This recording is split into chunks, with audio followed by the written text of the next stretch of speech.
मराठा सरदार रघुजी भोसले यांची एक पाती तलवार राज्य सरकारनं खरेदी केली आहे। लंडनमधल्या लिलावामध्ये 47 लाखात सरकारनं ही तलवार खरेदी केलेली आहे। लवकरच ही तलवार महाराष्ट्रामध्ये येणार असल्याची माहिती मुख्यमंत्री देवेंद्र फडणवीस यांच्याकडून देण्यात आली आहे।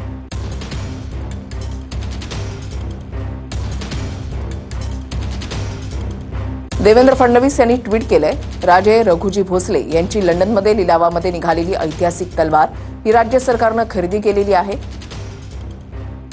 मराठा साम्राज्यामधील एक मौलिक आणि ऐतिहासिक ठेव आता महाराष्ट्रामध्ये येणार आहे। रघुजी भोसले हे छत्रपती शाहू महाराजांच्या काळातील मराठा सैन्यामधील एक महत्त्वाचे सरदार होते।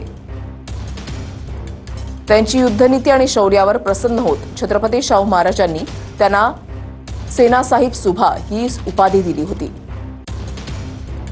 या तलवारीसाठी 47,15,000 रुपये राज्य सरकार देणार आहे।